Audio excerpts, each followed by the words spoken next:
नमस्कार दोस्तों, जय श्री राम। कैसे आप सभी लोग? होप करता हूं कि आप बहुत मस्त होंगे, बहुत एंजॉय कर रहे होंगे।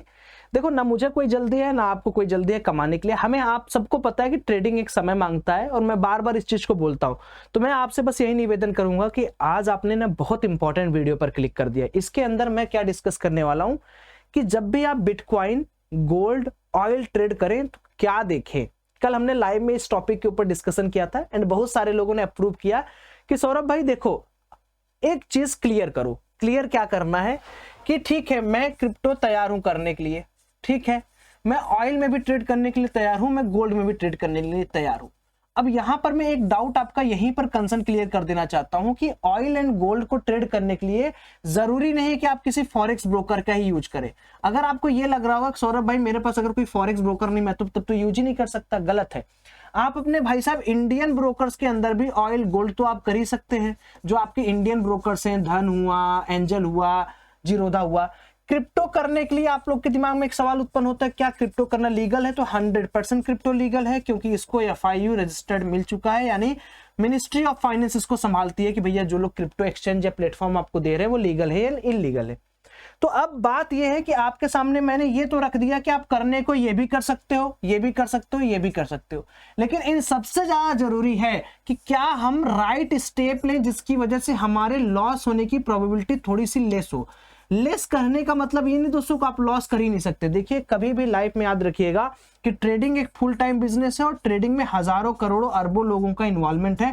ट्रेडिंग बहुत इंटेंसिव कैपिटल मांगता है और जहां पर कैपिटल होता है वहां पर कोई लोग लॉस की साइकोलॉजी बियर करना नहीं चाहता। तो यहां पर क्या होता है कि जो छोटे लोग होते हैं, जिनके माइंड थोड़े से डाइवर्टेड है, जो छोटा सोचते हैं, जिनके अंदर विजन्स नहीं है, वो क्या करते हैं, वो शॉर्टकट की तरफ भागते हैं। वो सोचते हैं कि किसी का कॉल मिल जाए, किसी का टिप मिल जाए तो मैं पैसा बना लूंगा, और वहां वो पैसा बनता नहीं। तो मैं आपसे यही अनुरोध करूंगा कि आप शॉर्टकट खोजने के बजाय एडुकेशन पर ध्यान दीजिए। और एडुकेशन क्या कहता है कि सीखो, समझो, उसके बाद ट्रेड करो। सीखो, समझो, उसके बाद ट्रेड करो। तो आज की इस पूरे के पूरे वीडियो में हम ये सीखेंगे कि क्रिप्टो क्या है, ऑयल क्या है, गोल्ड क्या है और इसको कैसे करें।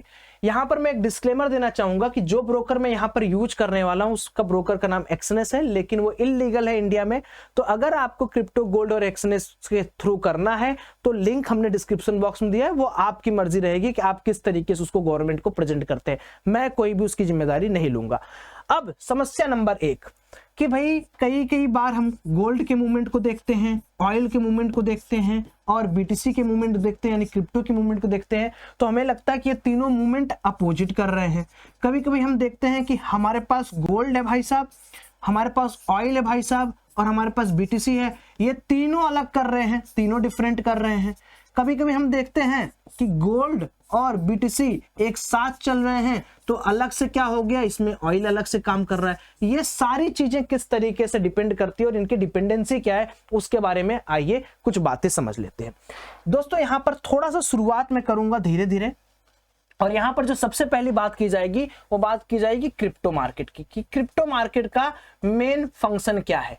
अब देखो, क्रिप्टो मार्केट बना किस लिए? क्रिप्टो मार्केट बना है डिसेंट्रलाइजेशन के लिए। मतलब अगर मैं एक बंदा हूं, ठीक है, मैं इंडिया में रह रहा हूं और मैं चाहता हूं कि मेरा एक बंदा विदेश में है, कहीं अमेरिका वगैरह में है, इसको मुझे कुछ X अमाउंट भेजना है, ठीक है, वो X amount X crypto amount है। तो मैं किसी से पूछूं ना, किसी से इजाजत ना लूं और सेकेंडों में मैं इसके पास अपना पैसा भेज दूं, कोई इंटरमीडियरीज बैंक, कोई वायर ट्रांसफर, कोई चार्जेस ना हो।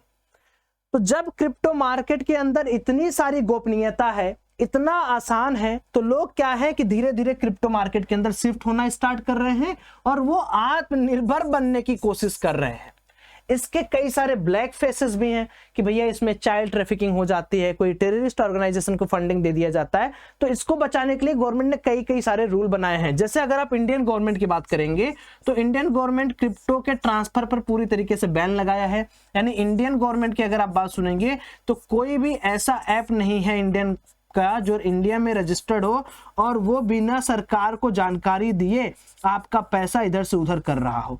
लाइक आपने बहुत बार मेरे से एक सवाल पूछा है कि सौरभ भाई, ये जो आजकल के ऐप हैं, जैसे मैं मुद्रेक्स की बात कर लेता हूं, मैं कॉइन DCX की बात कर लेता हूं, आपने बहुत बार मेरे से सवाल पूछा है कि सौरभ भाई, इनमें जो हमारा USDT है, अगर हम किसी फॉरेक्स ब्रोकर के अंदर इसका USDT भेजें, प्रोसेस क्या है कि आपने इस प्लेटफॉर्म में यूएसडीटी अपने बैंक अकाउंट से डिपॉजिट कर दिया। मान लो आपने $1000 इसमें डिपॉजिट कर दिया, ठीक है, बैंक अकाउंट से। अब आप सोच रहे हो कि $1000 मैं भेज दूं किसी फॉरेक्स ब्रोकर में, लाइक एक्सनेस में भेज दूं या लाइक बिंजेक्स में भेज दूं, ठीक है, या लाइक एक्सएमटी में भेज दूं, ऐसे करके बहुत सारे ब्रोकर्स है। जैसे ही आप ये $1000 मुद्रक्स में डालते हो, मुद्रक्स आपके ट्रांजेक्शन को रिकॉर्ड करता है, और जब $1000 आप किसी और एड्रेस में डालते हो तो ये भी आपके पास सरकार को इंफॉर्मेशन देता है कि देखो आपका तो इतना % टीडीएस कटा था, तो $1000 आपका हुआ क्या। तो सिंपल सी बात है, गवर्नमेंट ऑफ इंडिया ने ये अप्रूव किया है कि आप अपने इंडियन रुपीज को ट्रेड करो, क्रिप्टो में ट्रेड करके जो प्रॉफिट कमाओ उस प्रॉफिट का 30% टैक्स दो after filing, during filing ITR। और ये जो क्रिप्टो ट्रेडिंग है ये पूरी तरीके से बिजनेस के अंदर कंसिडर होता है। तो कभी भी ये मत सोचना कि इंडिया में क्रिप्टो ट्रांसफर लीगल है, यानी आप क्रिप्टो किसी और कंट्री में ट्रांसफर कर रहे हो तो आपको यूज करना पड़ेगा ऐसे सॉफ्टवेयर्स, ऐसे ऐप जो इंडिया में रजिस्टर्ड नहीं है, बिकॉज आप इंडियन मनी को किसी और कंट्री में नहीं भेज सकते। ये फ्रॉडेंट एक्टिविटी है, ये नहीं करना चाहिए, है ना। इसको PMLA एक्ट बोलते हैं, मनी लॉन्ड्रिंग के अंदर ही आ जाता है। तो ये काम आप नहीं कर सकते, और आप इंडियन रुपीज रख के। अब एक बार कई लोग मेरे से फिर ये सवाल पूछते हैं, चूंकि वीडियो लंबा है तो मैं सारे डाउट क्लियर करूंगा। कई लोग मुझसे ये भी पूछते हैं कि सौरभ भाई देन हम एक्सनेस में कैसे ट्रेड कर सकते हैं। अब देखो एक्सनेस का सीन क्या है, मैं आपको समझा देता हूं सो दैट आपको थोड़ा समझ में आए। अब जैसे ये एक्सनेस है, ठीक है, ये एक्सनेस क्या है, ये एक्सनेस के अंदर कोई इंडिया में रजिस्ट्रेशन नहीं है, इंडिया में इसका कोई रजिस्ट्रेशन नहीं है। बट इन्होंने क्या कहा कि आरबीआई क्या बोलता है, आरबीआई बोलता है कि मेरे भारत का पैसा, मेरे देश का पैसा सिर्फ मेरे देश में घुमाओ, ये बोलता है। ये सिंपल है, सिंपल टर्म में ये है कि मेरे देश का पैसा मेरे देश में घूमे। तो अब एक्सनेस के अंदर तो करोड़ों यूजर्स हैं जो इंडिया वाले भी हैं। तो एक्सनेस क्या किया, बहुत सारी कंपनीज के साथ टाई अप कर लिया, जिसको आप P2P कहते हो। अब मान लो एक यूजर है, उसने इसमें पैसा डाला एक्सनेस में, तो आप एक्सनेस के किसी बाहर की कंपनी में पैसा नहीं डालो, इवन आप सिर्फ इंडिया में ही पैसा डाल लो, वो बंदा किसी और मीन से एक्सनेस में पैसा डाल रहा है। तो इतने सारे बंदे हैं, कोई लॉस करता है, कोई प्रॉफिट करता है, कोई लॉस करता है, कोई प्रॉफिट करता है, वही एक्सनेस रोटेट करता है, यानी इंडियन मनी इसी में रोटेट हो रही है। तभी इतने दिन से एक्सनेस यहां पर टिका हुआ है। तो जैसे पैसा यहां गया, यहां गया, यहां गया, यहां गया, रोटेट वही हो रहा है, बस आपको ऐसा लग रहा है कि you are doing transaction in forex market, वो नहीं है।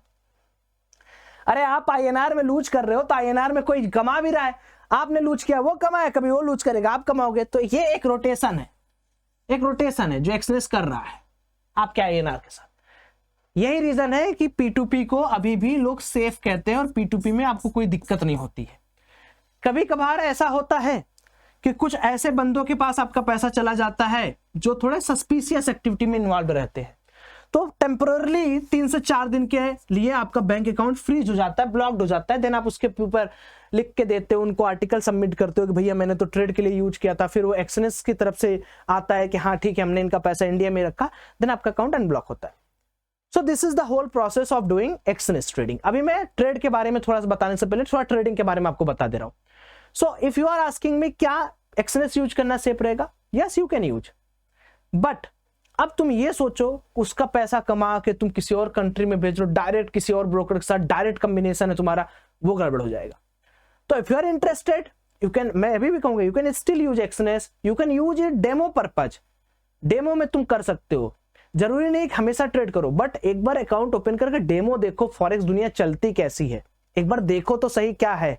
मत करना आ जाना अपने इंडियन ब्रोकर्स के पास करने के लिए, बट देखो एक्सपोजर लो क्या है क्या नहीं है। ठीक, अब ये तो मैंने समझा दिया, लिंक हमने दिया है नीचे, वो जरूर यूज करना, क्योंकि आपकी थोड़े से मेहनत से, थोड़े से सपोर्ट से हमारा भी मेहनत होता है, हमें भी मोटिवेशन मिलता है। आगे चलते हैं। अब हमने जैसे बात किया था कि हम ये डिस्कस करेंगे कि ये हम गोल्ड, क्रिप्टो और ऑयल को करते वक्त क्या क्या नजर रखें। सबसे पहले मैं क्रिप्टो के बारे में भी डिस्कशन कर रहा था, फिर सेकंड हम गोल्ड के बारे में डिस्कशन करेंगे, और थर्ड हम ऑयल के बारे में डिस्कसन करेंगे। ठीक है, बहुत देखो एकदम जेन्युइन एंड रॉ कंटेंट है, कोई मेरा इसके पीछे ना कोई आर्टिकलशिप नहीं है कि मैंने कहीं से उसको उठाया है या मैं कहीं पढ़ रहा हूं। जो मेरा एक्सपीरियंस है वो मैं आपको यहां पर शेयर कर रहा हूं। सबसे पहले देखिए क्रिप्टो मार्केट ड्राइव इन कैसे होता है। देखिए आपको ये पता है कि क्रिप्टो मार्केट तभी ड्राइव इन होता है जब यूएसडीटी वीक होती है। अब मैंने यूएसडीटी वीक लिख तो दिया है, लेकिन यहां पर भी धांधली है। धांधली नंबर 1, यूएसडीटी वीक मतलब पहला पॉइंट सेंटिमेंटल वीक, या दूसरा फाइनेंशियल वीक। अब इन दोनों में अंतर समझिए। देखिए यूएसडीटी क्या है पहले ये समझिए, या यूएसडी क्या है। यूएसडीटी लिखना गलत होगा, यूएसडी लिखते हैं यहां पर। यूएसडीटी लिखना बिल्कुल गलत होगा। यूएसडी को क्या हम लोग बोलते हैं, इसको हम बोलते हैं फिएट करेंसी। फिएट करेंसी मतलब क्या, जो नॉर्मली लेन देन में यूज होता है अमेरिकन डॉलर। अब अमेरिकन डॉलर का वर्चस्व तब खत्म होगा ना जब लोग दूसरी करेंसी पर शिफ्ट होंगे और उसको मोड ऑफ पेमेंट की तरह यूज करेंगे। तो जैसे ही अगर यूएसडी की वैल्यू घट रही है, यूएसडी लोग यूज नहीं कर रहे हैं, ultimately BTC is inversely proportional to USD. यानी अगर यूएसडी घटेगा तो डेफिनेटली बीटीसी बढ़ेगा। बट किस केस में, जब ये फाइनेंशियल वीक होगा, सॉरी सेंटिमेंटल वीक होगा। सेंटिमेंटल वीकनेस मतलब कि हाँ लोग अब अपने आप को तैयारी कर रहे हैं कि भैया ठीक है अमेरिकन डॉलर से थोड़ा थोड़ा रिस्ट्रिक्शन सताते हैं और थोड़ा क्रिप्टो पर शिफ्ट होते हैं, क्योंकि गवर्नमेंट की पॉलिसीज भी सपोर्ट कर रही है। लेकिन दूसरी चीज कभी कभार आपने ये भी देखा होगा कि जैसे ही सीपीआई डेटा वगैरह आता है, सीपीआई डेटा हो गया, पीपीआई डेटा हो गया, या आपका अनएम्प्लॉयमेंट डेटा हो गया, या नॉन फॉर्म पेरोल डेटा हो गया, इस तरीके के जितने भी डेटा हैं, इसकी वजह से डॉलर टूटता है, डॉलर भी कभी कभार गिर जाता है और उसी के साथ साथ बीटीसी भी गिर जाता है। ऐसा क्यों होता है, अभी तो हम लोग कॉन्ट्राडिक्शन पढ़ रहे थे। अब इस वाले में इनवर्सली प्रोपोर्शनल का लॉ चल रहा है, इस वाले में क्या हो गया कि BTC is directly proportional to USD. ऐसा कैसे हो गया। अब ये जो रीजन है दोस्तों, इसको हम लोग कहते हैं फाइनेंशियल वीकनेस। फाइनेंशियल वीकनेस क्या होता है इसको समझिए। जैसे आप कोई भी मार्केट उठा लीजिए, मैं कहता हूं ये एक पूरा जगत है, पूरा वर्ल्ड है। इसमें यहां पर इंडियन मार्केट है, यहाँ एशियन मार्केट है, सपोज करो यहाँ यूरोपियन मार्केट है, इंडियन एशियन में ये भी आ गया। उसके बाद यहाँ मान लो क्रिप्टो मार्केट है, कमोडिटीज मार्केट है, कोई मार्केट है। अब ये मार्केट चलता कैसे है, अपने आप तो चलता नहीं है। यहां पर एक होता है बायर और एक होता है सेलर, जिसको हम सप्लाई स्लैश, दोनों अलग अलग हुए, सप्लाई स्लैश डिमांड की तरह आप नोटिस करो। भाई अगर खरीदने वाले हैं तभी बेचने वाले का अस्तित्व है, या बेचने वाला है तभी खरीदने वाले का अस्तित्व है। अगर खरीद और बेच कोई रहा ही नहीं है तो मार्केट ही खत्म है। अगर कोई खरीद बेच हो ही नहीं रहा तो मार्केट ही खत्म है। तो वही सेम चीज है कि अगर मान लीजिए जैसा हमने डिस्कस किया कि किसी कंट्री की फाइनेंशियल वीकनेस है, दुनिया में तबाही है, दुनिया में कोविड जैसा क्रैश है, अनएम्प्लॉयमेंट बढ़ते जा रहा है, ठीक है, लोगों के पास पैसा नहीं है, इन्फ्लेशन बढ़ते जा रहा है, महंगाई दर बहुत तेज बढ़ रहा है। वैसे सिचुएशन में ना तो कभी गोल्ड बढ़ता है, ना तो कभी बीटीसी बढ़ता है, ना तो कभी इथेरियम बढ़ता है, ना तो कोई फिएट की वैल्यू बढ़ती है। इट मीन्स कि अगर फाइनेंशियल ही वीकनेस है, लोगों के घर में पैसा ही नहीं है लोगों के पास, तो का बिटकॉइन, का गोल्ड, का सिल्वर, का मेटल, का फेटल, बतावा भाई। सिंपल सा लॉजिक, तोरे पास पैसा रही तबे तू घर खरीदबा, दुआर खरीदबा, गाड़ी खरीदबा, घोड़ा खरीदबा। जब पैसा ही नहीं है आपके पास तो आप कहां बिटकॉइन सोच रहे हो, कहां इन्फ्लेशन का ज्ञान दे रहे हो कि अरे मैं गोल्ड खरीदूंगा, मैं बिटकॉइन बेचू। अरे पैसा नहीं है तुम्हारे पास, शांति से खाली खाने पीने के लिए सोचो। तो दो तरीके से है, एक सेंटिमेंटल वीकनेस, एक फाइनेंशियल वीकनेस। मैक्सिमम केसेस में आप क्या देखते हो, जब बिटकॉइन टूटता है there will be a financial weakness.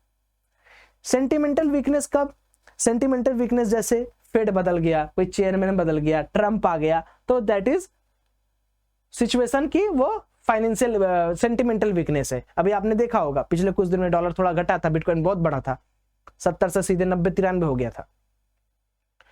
तो ये चीज है। गोल्ड की बात करते हैं। अभी ये पहला एप्लीकेशन मैं बता रहा हूं, पहले एक प्रारूप बना लो अपने दिमाग में, एकदम खुला खुला माइंड रखो अपना। अब यहां पर गोल्ड के बारे में डिस्कस कर लेते हैं। गोल्ड क्या चीज है? देखो, गोल्ड का सबसे सिंपल नियम है, गोल्ड में कोई न्यूज नहीं होता है समझे? गोल्ड की कोई सप्लाई डिमांड का बेसिस नहीं होता है कि एक कंट्री ने इतना करोड़ रुपए का गोल्ड छाप दिया। पैसा छापा जा सकता है। गोल्ड एक बहुत रेयर मेटल है और गोल्ड को सबसे ज्यादा यूज किया जाता है फॉरेक्स रिजर्व में। अब गोल्ड का बढ़ने का रीजन क्या होता है कि गोल्ड 2-4 फैक्टर को बड़ा ध्यान से नोटिस करता है।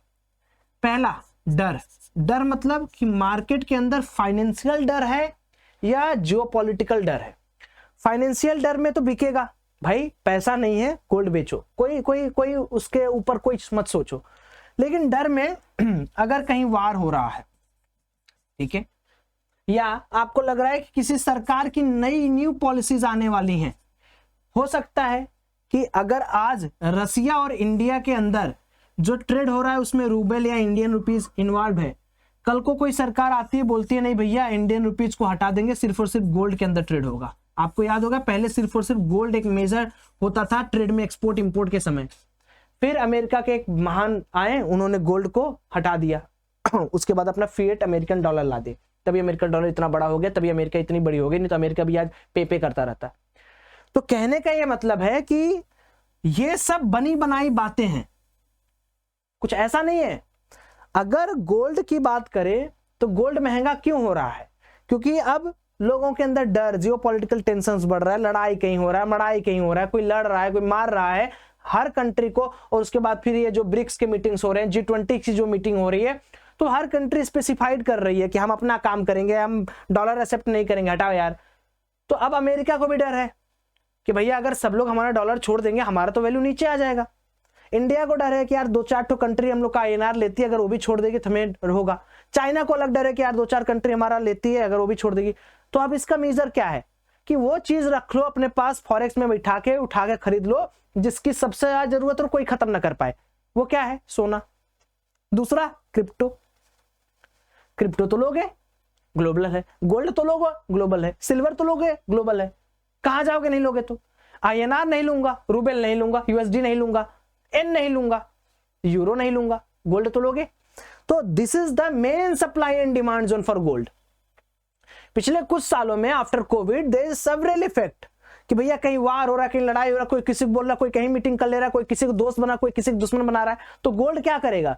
लोग अपने फॉरेक्स रिजर्व को बढ़ाएंगे। चाइना भर भर के गोल्ड खरीदा है पिछले 2 महीने के अंदर, देख लो जाके। अमेरिका भर भर के गोल्ड खरीद रहा, सबसे ज्यादा रखा भी है, और इंडिया खुद फॉरेक्स रिजर्व सबसे बड़ा कर लिया है। अभी भी हम लोग 3-4 नंबर पे फॉरेक्स रिजर्व में, बढ़ा नहीं रहे। तो गोल्ड का मेन सप्लाई डिमांड कहां से नोटिस हो रहा है? गोल्ड का मेन सप्लाई डिमांड नोटिस हो रहा है इस पे। अब इंट्राडे मूवमेंट में आपने देखा होगा कभी 2700 है, कभी 2600, कभी 2500। वो ऐसे कि कोई बात कर दिया कि भैया वार नहीं होगा, कभी बात हो रहा है वार होगा, कभी बात हो गया सीज फायर हो गया। तो गोल्ड का कोई ऐसा डिग्रेडिंग वैल्यू है ही नहीं। 1 मिनट आप ये बोल सकते हो कि समडे कुछ बहुत बड़े फ्रॉड्स हो सकते हैं and crypto can be zero. Yes, this can be. कुछ ऐसा हो जाए कि क्रिप्टो का एग्जिस्टेंस खत्म हो जाए, पीपल शिप्स कुछ नया एसेट आ जाए, बट गोल्ड का कोई रिप्लेसमेंट नहीं है। तो ये गोल्ड की बात हो गई। अभी हम लोग टेक्निकल समझेंगे क्या करना, कैसे करना। उसके बाद जो हमारा तीसरा आता है तेल। अब ये जो तेल है इसके बारे में थोड़ा अच्छे से समझ लीजिए। ऑयल क्या चीज है? ऑयल 2 फैक्टर पर डिपेंड करता है। पहला ओपेक प्लस, दूसरा इंपोर्ट एक्सपोर्ट। अब समझना इसको ध्यान से। देखिए ओपेक प्लस क्या है? संस्था है जो बताती है कि वर्ल्ड इकोनॉमी कैसी है, ठीक है, दुनिया हमसे कितना तेल एक्सपोर्ट करना चाह रही है। 3-4 ही देश तो हैं जो क्रूड ऑयल निकालते हैं, तेल निकालते हैं। अगर 3-4-5 देश छोड़ दिया जाए तो दुनिया के जितने भी अलग अलग देश हैं वो सब तेल लेते हैं, हर जगह से तेल लेते हैं। निकालने वाले जहां पर अवेलेबल है तेल वो कम देश हैं। उसके बाद कितना तेल की जरूरत पड़ेगी, है ना, इस बार कितने तेल की जरूरत पड़ेगी वर्ल्ड इकोनॉमी के अंदर, कितना चाहिए। उसके बाद ये डेटा निकालते हैं जिसको हम कहते हैं inventory data. Inventory data EIA निकालता है। वो ये बताता है कि कितना बनना, कितना तेल निकालना चाहिए था, इन्वेंट्री कितनी है, कितनी सप्लाई है, कितनी हमने सोची थी, ये सारी चीजों के बारे में ये डिस्कस करते हैं। उसके बाद सबसे बड़ा फैक्टर पड़ता है इंपोर्ट एक्सपोर्ट पर। अभी आपने देखा होगा बीच में ऑयल का दाम लगातार कभी 2% अप था, कभी 4%, कभी 6%। वो क्यों हुआ था? आपने सुना होगा कि रेड सी कॉन्फ्लिक्ट के बारे में। अब जैसे समझो तेल किसके माध्यम से आ रहा है? तेल हमेशा आ रहा है कहीं ना कहीं एक रूट से, है ना, रूट से आ रहा है। तो सबसे पहले तेल बढ़ने का रीजन क्या था कि रसिया के ऊपर सैंक्शंस लग गया था, और रसिया बहुत अच्छे से तेल इंपोर्टर है। तो अब जब रसिया के ऊपर सैंक्शंस लग गया तो जो कंट्रीज अलग तेल निकाल रही, वो करिए भैया रसिया खूब देता था, अब दे ही नहीं रहा, हम देंगे इतना महंगा करके। तो क्या हो गया कि रसिया तेल अपना दे नहीं पाता था, तो रसिया ने क्या बोला कि भैया हम तो दे नहीं पा रहे हैं। भले भारत के साथ उनका अलग अलग था, वो चोरी चोरी हम लोग को बहुत सारा तेल लिए है, बताऊंगा मैं आपको बाद में कहानी। तो अब हुआ क्या कि सारे देश को चाहिए तेल भाई, तो डिमांड बढ़ गई। अब डिमांड बढ़ी तो भैया सप्लाई कम हो गया, सप्लाई तो कम है, रसिया तो रुक गया। और इसका कोई लेना देना नहीं है कि आपका यूएसडी कैसा चल रहा है, इसका कोई लेना देना है यूएसडी कैसा चल रहा है, इससे कोई लेना देना है। सिर्फ इससे लेना देना है कि इकोनॉमी ठीक है कि नहीं ठीक है, वर्ल्ड फोरकास्ट। अगर देश गरीब हो रहा है तो घंटा तेल लेगा हो, सिंपल बात है। देश अमीर है, फोरकास्ट अच्छा है, सब कुछ बढ़िया चल रहा है, भैया उनको तेल भी चाहिए। क्यों? क्योंकि आधी ज्यादा इंडस्ट्री तेल पे चल रही है, आधे ज्यादा कारोबार तेल पे चल रहे हैं। तो मोटा मोटा बात यह है कि अगर इकोनॉमी अच्छी है तो हम तेल और लेंगे और लेंगे और लेंगे। और तेल जब सप्लाई कम हुआ तो देखिए घटाघट बढ़ा। फिर धीरे धीरे क्या हुआ कि रेड सी का डिस्प्यूट खत्म हुआ, है ना, आक्रमण हुआ था, तेल आने लगा। एंड अब ट्रंप भाई साहब वापस आए हैं, और ट्रंप भाई साहब ने आते ही सबसे पहला वर्ड क्या यूज किया कि हम वार को खत्म करेंगे, हम रसिया के ऊपर जो सैंक्शंस है उसको भी खत्म करेंगे, तो तेल फिर से आएगा। वर्ल्ड को तो उतनी नीड है नहीं, दुनिया के देशों को उतना तेल नहीं है जितना अब रसिया निकालेगा बेचेगा। तो इस वजह से क्या है, ऑयल टंबल हो गया। अब इसी में देखो दो चीजें और अच्छी तरीके से समझ लो कि जो तेल के बारे में हम लोग इतना डिस्कशन किए, तेल डिपेंड इस पे भी करता है कि कहीं अगर वार रिलेटेड सिचुएशन बना तो तेल तुरंत बहुत ऊपर भाग जाएगा। क्यों? क्योंकि वार के समय फिर वही है कि भैया रूट का सबसे ज्यादा दिक्कत आता है, इंपोर्ट एक्सपोर्ट का सबसे ज्यादा दिक्कत आता है, और सबसे ज्यादा अगर कोई भी इफेक्ट करता है ऑयल के प्राइसेस का, वह कॉन्फ्लिक्ट, इंपोर्ट एक्सपोर्ट, उसके बाद वर्ल्ड इकोनॉमी। अगर वर्ल्ड की इकोनॉमी अच्छी है तो तेल खरीदेंगे, अगर वर्ल्ड की इकोनॉमी खराब है तो तेल नहीं खरीदेंगे। तो तेल का अगर कभी भी आप फंडामेंटल देखोगे तो फंडामेंटल में सिंपल आपको एक चीज में दिखा रहा हूं, फंडामेंटल में सिर्फ आपको यह पता चलना चाहिए कि EIA का डेटा क्या आ रहा है, दूसरी चीज कौन सी कंट्री के ऊपर क्या डगमगा रहा है, तीसरी चीज यह है कि भैया कितना इंपोर्ट एक्सपोर्ट की जरूरत है। ये इसका फंडामेंटल हो गया कि इंपोर्ट एक्सपोर्ट की कितनी जरूरत है। अगर आप टेक्निकल देखोगे गोल्ड का, इसका ऑयल का, तो टेक्निकल पे सिर्फ आपको देखना है कि सप्लाई और डिमांड किस मौसम में ज्यादा बढ़ता है, किस सिचुएशन में ज्यादा बढ़ता है। विंटर सीजन, समर सीजन, इसमें बहुत बड़ा इफेक्ट रोल प्ले करता है। कई कई देश ऐसे हैं जिनको सर्दियों में खूब तेल की रिक्वायरमेंट होती है due to production issue, due to output reasons. कई कई सारे देश ऐसे हैं जिनको ठंडी में तेल भी नहीं चाहिए, इंपोर्ट नहीं करते हैं और तेल तो लगातार आ रहा है। तो इन फैक्टर्स पर भी थोड़ी नजर आपको बना के रखनी है, ठीक है। अभी मैं एक आउटकम आपको ओवरकम बता रहा हूं कि क्या क्या ऐसी चीजें हैं जो इफेक्ट करती है मार्केट के अंदर। अब देखो यहां पर आ जाते हैं तीसरा फैक्टर। तीसरा फैक्टर के अंदर अगर हम देखें तो हम यूं बोल सकते हैं कि गोल्ड, ऑयल और क्रिप्टो मार्केट, इन तीनों का जो सारांश है वो क्या है उसको पहले समझो। पहले ये समझते हैं कि गोल्ड, क्रिप्टो और ऑयल को ड्राइव इन करने के लिए क्या क्या पॉजिटिव आउटकम है। तो मैंने जैसे अभी आपको बताया कि अगर अमेरिकन डॉलर सेंटिमेंटल वीक हो रहा है तो पक्की बात है गोल्ड भी बढ़ेगा, क्रिप्टो भी बढ़ेगा, और ऑयल को कोई इफेक्ट नहीं पड़ने वाला। आपका डॉलर सेंटिमेंटल वीक हो रहा है, फाइनेंशियल वीक हो रहा है, फाइनेंशियल वीक पर इकोनॉमी का एक इश्यू है, उसके बारे में डिस्कस करेंगे। दूसरी चीज, अगर मान लो यहां पे मैं डॉलर का साइन बना दे रहा हूं, डॉलर साइन के ऊपर मैं एक बिंदी लगा रहा हूं, इट मींस सेंटिमेंटल वीकनेस है। दूसरा, अगर मैं यहां पर डॉलर की बात करता हूं और यहां पर मैं एक स्टार मार्क कर दे रहा हूं, इट मींस कि ये फाइनेंशियल वीकनेस है। तो गोल्ड भी क्या होगा, घटेगा, ऑयल भी घटेगा। ऑयल क्यों घटेगा? अगर अमेरिका की इकोनॉमी खराब हो रही है तो मे भी उनके पास एक और प्लान है, वो सस्ता तेल बेच के कुछ पैसा ले और नोट छाप दे, या सारी इकोनॉमी खराब हो, एक चेन बन जाए, तो लोग तेले नहीं खरीदेंगे, पैसा नहीं रहेगा तो उसके बाद क्रिप्टो भी घटेगा। ये हो गया डॉलर के टर्म में बात। दूसरा, अगर कहीं वार हो रहा है तो वार में क्या होता है कि सबसे ज्यादा वार के सिचुएशन में गवर्नमेंट, सरकारें खरीदना शुरू करती हैं किसको, सेफ हेवन एसेट को। सेफ हेवन एसेट का मतलब यह हो गया गोल्ड, सिल्वर, तेल। इट मीन्स कि भैया कहीं वार हो रहा है, लड़ाई हो रही है, तो हमें भी पता है कि आज नहीं तो कल जब भी कुछ होगा सबसे ज्यादा हमें चेंज करने के लिए एक दूसरे से उसमें यूज क्या आने वाला है, गोल्ड। तो ड्यूरिंग वार सिचुएशन गोल्ड क्या होगा, ताबड़तोड़ भागेगा। वार सिचुएशन में ऑयल ताबड़तोड़ भागेगा। क्यों भागेगा? अरे भैया वार हो रहा है, एक्सपोर्ट इंपोर्ट पर फर्क पड़ रहा है, रूट डाइवर्टर्स हो जाएंगी, लोगों को तेल तो चाहिए ना, इकोनॉमी कैसे चलाएंगे, प्रोडक्शन कहां से आएगा, क्रिप्टो डाउन हो जाएगा। क्रिप्टो क्यों डाउन हुआ? क्योंकि वार में लोग सबसे ज्यादा किसी भी कंट्री की इकोनॉमी डिस्टर्ब होती है। वार हुआ, तोड़फोड़ हुआ। अब मान लो मैं हूं, एक कंट्री की एग्जांपल ले लेते हैं, सपोज करो कोई XYZ कंपनी, उसके ऊपर आक्रमण हो गया, वहां के लोग सबसे पहले क्या पूरा करेंगे अपना, रोटी कपड़ा, मकान तो है ही, अगर नहीं है तो मकान की क्रिप्टो लेके होल्ड करके बैठेंगे, तो they start selling their equity, तो इक्विटी सेल करना स्टार्ट कर देते। ठीक है। दूसरी चीज, इलेक्शन। इलेक्शन का क्या प्रभाव पड़ता है? जैसे अभी इसका राइट एग्जांपल है इसको देने का, इलेक्शन एक ऐसा टर्म है जो अभी के लिए एकदम सटीक बैठता है अपने वीडियो के लिए। क्यों? देखिए अभी ट्रम्प भाई साहब जीते हैं तो क्रिप्टो का क्या हाल हुआ, 20 से 30,000 पॉइंट तुरंत बढ़ गया। क्यों बढ़ा? क्योंकि ये रहा कि किस अलाइनमेंट का सरकार आ रहा है, मतलब किस सोच की सरकार आ रही है। तो क्रिप्टो के लिए पॉजिटिव था, कमला जी आती तो गिर भी सकता था। ऑयल क्यों गिरा? क्योंकि आपको भी पता है कि अभी तक रसिया के ऊपर सैंक्शन था, अब ट्रंप ने ये बोला कि हम वार नहीं कराएंगे, हम यूक्रेन वर्सेस रसिया का जो वार उसको बंद कराएंगे। बंद करने पे अच्छा होगा, तेल और गिरेगा। उसके बाद गोल्ड के लिए क्या था, इलेक्शन खराब। क्यों खराब?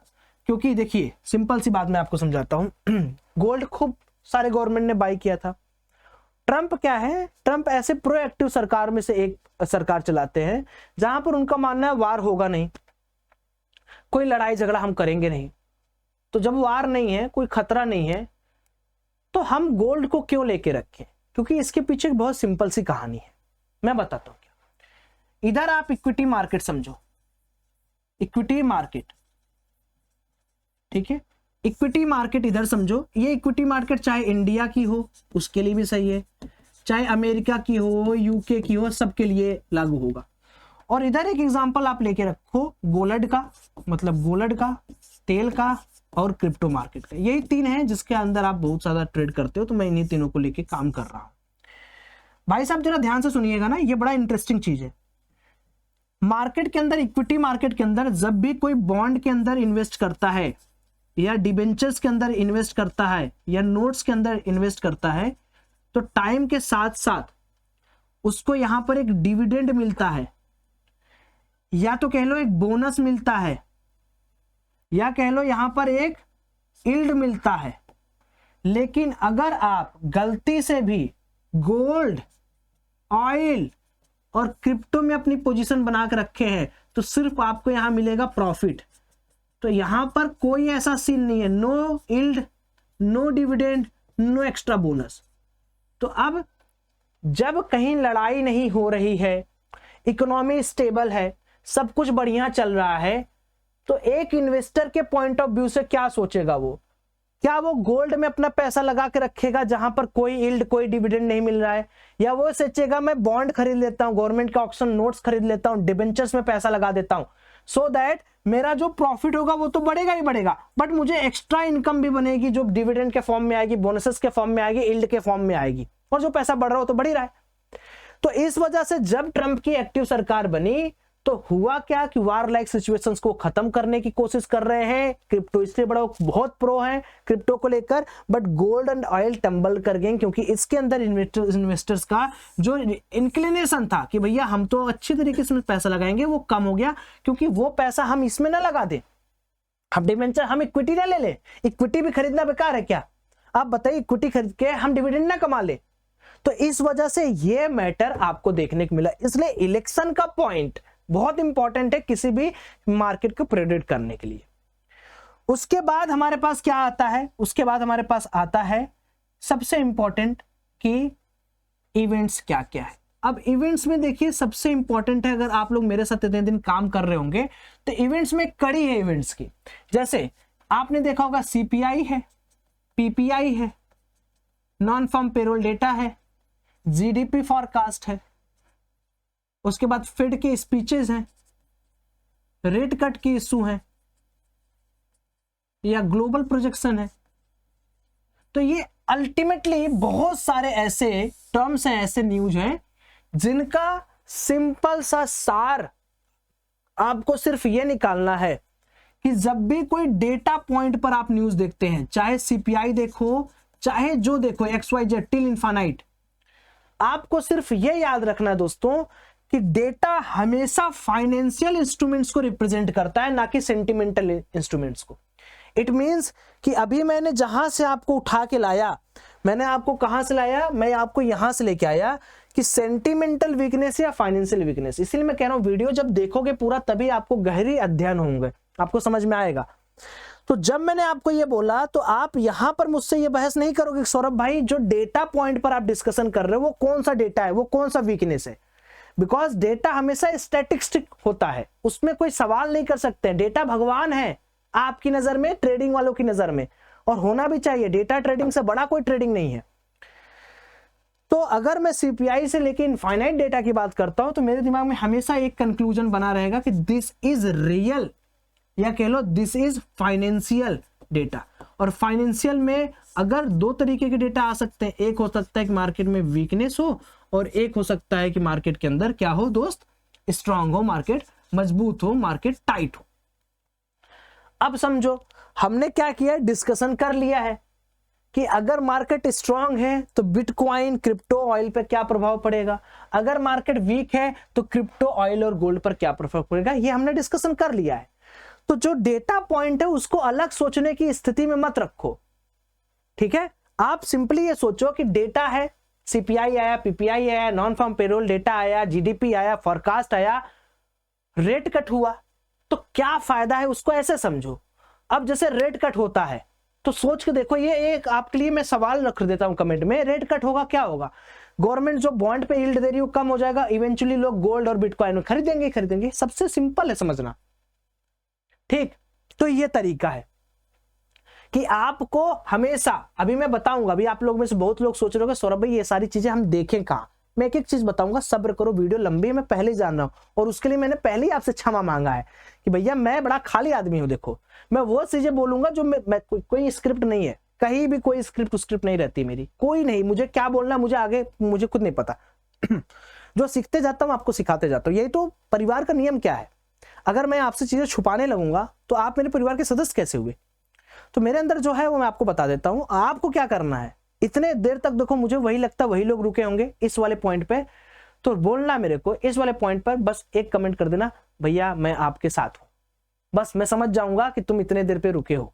और कमेंट में जो मजा आए, मन करे लाइक करो, शेयर करो, वो आपकी स्वेच्छा। अगर आपके दिल से आता है तो करिएगा, नहीं दिल से आता है कोई बात नहीं, आप डिसलाइक भी कर देना। अब भाई साहब आगे बढ़ते हैं। अभी हमने ये चीजें देख ली कि क्या है, कैसे है, कौन सी चीजें कौन सी नहीं है, मैं बताऊंगा कहां सब देखना है। अब देखो एक स्पेसिफिक ट्रेड करने के लिए हम लोगों को आगे बढ़ना है। अभी तो मैंने एक कंबाइंड वे में आपको समझा दिया, गोल्ड है, ऑयल है, क्रिप्टो है, ये सारी चीजें कंबाइंड हो गई। अब मैं एक स्पेसिफिक टास्क पर आपका ध्यान केंद्रित करूंगा।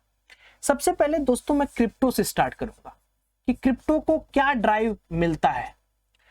हमने देखा सेंटीमेंट, डेटा सब। अब इफेक्ट समझिए क्रिप्टो में। क्रिप्टो में सबसे पहले आप क्रिप्टो के चार्ट को अगर कभी उठा के देखेंगे तो क्रिप्टो के अंदर कई सारी वैरायटीज है। वैरायटीज का मतलब एक क्रिप्टो का है कि भैया एक हमारे हो गए ब्लू चिप क्रिप्टोज, हम अपने से लिख दे रहे हैं, हमें किसी और की एग्जांपल की आवश्यकता नहीं, बिकॉज हम अपने से सब बना देंगे। दूसरा हो गया मिड कैप क्रिप्टोज, तीसरा हो गया स्मॉल कैप क्रिप्टोज।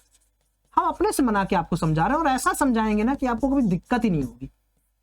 उसके बाद चौथा लास्ट हो गया पेनी कैप या पेनी क्रिप्टोज। अब आपको मेरी बात समझ में आ रही होगी कि मैं आपका ध्यान कहां केंद्रित करना चाह रहा हूं। मैं आपका ध्यान केंद्रित करना चाहता हूं रिस्क और मोहब्बत पे, जितना ज्यादा रिस्क उतना ज्यादा मोहब्बत। ब्लू चिप क्रिप्टो क्या है? ब्लू चिप क्रिप्टो के अंदर आपने BNB का नाम सुना होगा, आपने स्ट्रोन का नाम सुना होगा, आपने सोलाना का नाम सुना होगा, आपने नाम सुना होगा टोन का, आपने नाम सुना होगा इथेरियम का, आपने नाम सुना होगा इथेरियम क्लासिक का, आपने नाम सुना होगा बिटकॉइन का, आपने नाम सुना होगा थेथर का, ठीक है, आपने नाम सुना होगा रिपल का, ठीक है। ये सब ऐसे कॉइन्स हैं जिनका प्रचार प्रसार हम सिर्फ और सिर्फ, याद रखिए कभी भी क्रिप्टो के अंदर पैसे से मत जज करिए, उसके वॉल्यूम से मत जज करिए कि ये बड़ा है तो ये ब्लू चिप में डाल देंगे। प्रचार प्रसार, लोगों का एंगेजमेंट, उनका वर्क, उनका व्हाइट पेपर क्या बोलता है, वो सबसे इंपॉर्टेंट है।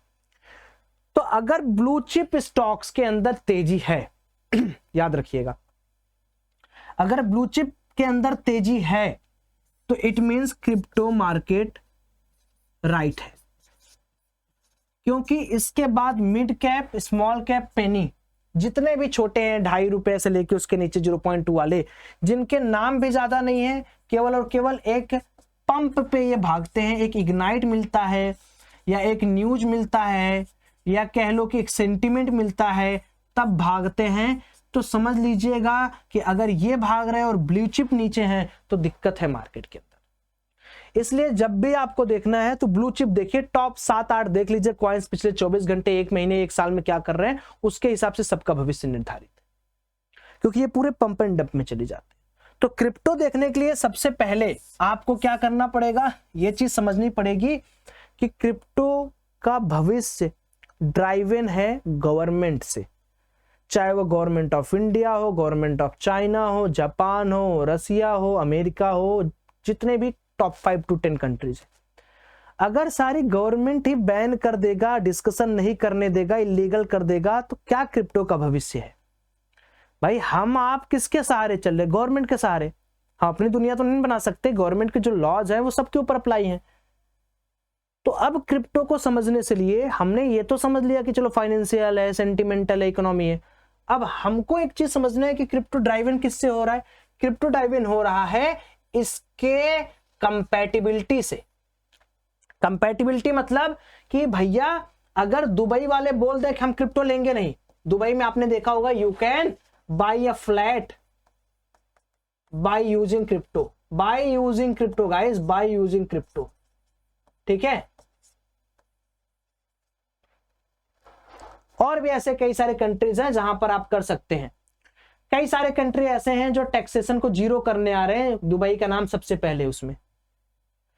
तो जब ये सारी कंट्रीज ये काम करना ही बंद कर देंगी, मींस मेरे पास क्रिप्टो है गाइस, लेकिन मैं उसको कहीं बेच नहीं सकता, लिक्विडिटी नहीं है, किसी को दे नहीं सकता, कुछ खरीद नहीं सकता, क्या मेरा इंटरेस्ट क्रिप्टो की तरफ रहेगा? नहीं। आप कहोगे सौरभ भाई क्या बकवास यार, हटाओ। अब धीरे धीरे तो अभी तो क्रिप्टो शुरू हुआ है, आप यूं समझो। अभी तो 30-40-50 हजार पे तो पहले ही था। अभी तो अब लोगों को मजा आ रहा है, अब लोग देख रहे हैं। और एक बात बता दूं, क्रिप्टो मार्केट सिंपली चलता है सप्लाई डिमांड पे, यानी इसका कोई फाइनेंशियल्स नहीं होता है कि क्रिप्टो 1 लाख का होगा, 1 करोड़ का होगा या आने वाले समय में 10,000 करोड़ का होगा। इसका कोई कहीं पर लिखित भाव या लिखित दंड नहीं है। क्रिप्टो कैन बी इनफाइनाइट और क्रिप्टो कैन बी 0, ये याद रखिएगा। आपको लग रहा है मैं 30 पे नहीं लिया, 90 पे नहीं लिया, आने वाले 10 साल में हो सकता हो 2 लाख, 10 लाख, 20 लाख पे हो। यानी एक क्रिप्टो खरीदने के लिए एक क्रिप्टो खरीदने के लिए आपको देना पड़े 1 करोड़ रुपए, 80-90 तो शायद अभी देना पड़ता है, 80-90 लाख, आने वाले 10 अभी देना पड़ता है, सॉरी 10 साल में आपको हो सकता है यहाँ पे एक क्रिप्टो खरीदने के लिए 10 करोड़ देना पड़े, आने वाले समय में 10 साल में, 5 साल में। और इसमें कोई दो राय नहीं है कि it can be possible, because अब आप समझो, हमने क्या बोला सप्लाई डिमांड पे, हमने क्या बोला एसेसिबिलिटी पर, फिजिबिलिटी कितनी है, वो फिजिबिलिटी कैसे बढ़ी, ट्रंप के आने से दुनिया की सबसे बड़ी इकोनॉमी का अगर प्रेसिडेंट क्रिप्टो को प्रमोट कर रहा है, इससे बड़ी बात क्या हो सकती है। अब हाँ, हम इंडियन है, हमारी गवर्नमेंट उतना नहीं प्रमोट करती, बट हमारी गवर्नमेंट ने भी एक अच्छा स्टेप लिया कि दे इंट्रोड्यूस FIU। FIU क्या कर रहा है, रजिस्ट्रेशन दे रहा है क्रिप्टो ब्रोकर्स को कि भाई आप हमारे साथ मिलकर काम करो, वो काम कर रहे हैं। तो क्रिप्टो का प्राइस टैग ये डिफाइन करता है कि एसेसिबिलिटी फिजिबिलिटी क्या है, और मूवमेंट 1000 पॉइंट ऊपर 1000 पॉइंट नीचे ये कोई बड़ी बात नहीं है। ये तो ट्रेडिंग पर्सपेक्टिव से हमने उसके बारे में स्ट्रेटेजी डिस्कस किया है, हमने डिस्कस किया है। अब एग्जांपल के तौर पे अगर मैं आपको लेके चलता हूं, this is my Exness portal, trading view portal. अब आप ट्रेडिंग व्यू के अंदर आप देखोगे तो आप कई सारे आपके दिमाग में सवाल उठेंगे कि मार्केट यहां से ऊपर क्यों गया, नीचे क्यों आया, ऊपर क्यों जा रहा है, नीचे क्यों नहीं रह रहा है, कहां सपोर्ट ले रहा है, कहां रेजिस्टेंस ले रहा है। ये सब तो किस में आ गए, ये सब तो टेक्निकल टर्म्स में आ गए कि आपने टेक्निकल एनालिसिस करनी है। दूसरी चीज, अब कोई भी चीज ऐसे तो ऊपर जाएगा नहीं, वो नीचे आएगा, कंसोलिडेट करेगा, लोगों को स्टॉप लॉस खाएगा। तो यहां पर क्या जाता है, यहां पर जाता है लिक्विडिटी या लिक्विडेशन मैप, कि भाई कहां स्टॉप लॉस ज्यादा, कहां आ रहा है, कहां तक डर रहा है। उसके बारे में मुझे नहीं लगता कि इस पे कोई हलचल करने की आवश्यकता है, अपन कोई हलचल करने की आवश्यकता नहीं, सब ओके। आप समझ रहे हो, मैं आपको समझा चुका हूं, ठीक है। तो ये है क्रिप्टो के बारे में बात। अब जैसा मैंने बताया, सेकंड गोल्ड के बारे में कोई और डिस्कशन करना नहीं है। गोल्ड कैसे भागता है, गोल्ड का अगर मैं एग्जांपल दूं तो आप देखो गोल्ड यहां पर है, ठीक है, ये मैंने गोल्ड लगा दिया, कहां गया गोल्ड, ये मैंने गोल्ड लगा दिया। अब ये क्रिप्टो प्लेटफॉर्म है एक्सएनएस, अब मैंने यहां पर गोल्ड लगा दिया दोस्तों। तो गोल्ड में मेरे को क्या दिख रहा है कि गोल्ड नीचे आता है, ऊपर जाता है, नीचे आता है, ऊपर जाता है। इसका क्या मतलब है कि कहीं ना कहीं गोल्ड का एक डिफाइंड एरिया है, कितना नीचे आएगा तो 10-20 पिप्स ऊपर जाएगा, फिर नीचे आएगा, फिर ऊपर जाएगा। इसमें ऐसा नहीं है कि मैं ये बोल सकता हूँ गोल्ड यहां पर आया 2556 पे, तभी वापस 2556 में नहीं आ सकता, आ सकता है 2556 पे, अगेन आ सकता है भाई, अगेन आ सकता है। मैं ऐसा नहीं बोल सकता ना कि बिटकॉइन यहां पर गया 89,700 पे, यहां से नीचे नहीं, अगेन आ सकता है नीचे, कोई नहीं जानता। ये आ गया टेक्निकल टर्म्स में। बट अगर आप ये पूछो कि आप ट्रेडिंग के अलावा मुझसे ये डिस्कशन करो कि भाई ओवरऑल पिक्चर क्या है, कौन ड्राइव कर रहा है मार्केट को, तो ड्राइव करने वाले फैक्टर्स ये सारे हैं जो मैं आपको बता दिया। अब कुछ ऐसे वेबसाइट्स जिनको आपको नोट करना है न्यूज वगैरह के लिए, पहला है ट्रेडिंग इकोनॉमिक्स, दूसरा जो वेबसाइट मैं आपको यहां पर दे रहा हूं वो दे रहा हूं फाइनेंशियल जूस, ठीक है। एक और ले लीजिए पहले finviz.com, इस पे भी आप मल्टीपल रीजंस, मल्टीपल इकोनॉमी देख सकते हैं, और उसके बाद फाइनेंशियल जूस। अब ये तो रहा फर्स्ट पार्ट। अब मैं देखता हूं कि आप लोग इस पे कितना प्यार दिखाते हो इस वीडियो पे। मैं अब अगले पार्ट में, क्योंकि एक पार्ट में मेरे को भी नहीं लगा था इतनी बड़ी वीडियो हो जाएगी, अगले पार्ट में मैं क्या लाऊंगा दोस्तों, एक बार इसको ओपन, अगले पार्ट में मैं लाऊंगा एक एक जो न्यूज और इवेंट है उनको डिकोड कैसे करें, सीपीआई क्या है, पीपीआई क्या है, जीडीपी क्या है, उसका इफेक्ट, एक एक न्यूज का इफेक्ट गोल्ड क्रिप्टो में कैसे पड़ेगा। आज मुझे लगता है कि आपका बहुत बड़े बड़े बेसिक डाउट क्लियर हुआ है। एंड यस, एक्सएनएस यूज करना बुरा नहीं है, बट तरीका क्या आना चाहिए, you have to use UPI, net banking, और उसी बैंक में पैसा निकालो, उसी से पैसा डालो, कोई आपको इश्यू नहीं आएगा। Link in the description box, you can use Exness and join my advance group. Advance group का फायदा क्या है दोस्तों, मैं आपके लिए बता देता हूँ। एडवांस ग्रुप उनके लिए बना है जो लोग चाहते हैं कि एडुकेशन पर्पज उनको मिलता रहे। पिछले 1 महीने के अंदर मैंने अपनी इक्विटी को 133% से ग्रो किया by doing crypto trading. You can also grow like this, but risk हर जगह है, डिस्क्लेमर मैं दे देना चाहता हूं। Crypto NFTs are very unregulated in the market, और जब भी करें आप समझ के करें, सोच के करें। Bye bye, have a great day, मिलते हैं नेक्स्ट एपिसोड में। अगर 5000 के पार आप वीडियो लाइक कर देते तभी मैं मिलूंगा, नहीं तो नहीं मिलूंगा। बाय।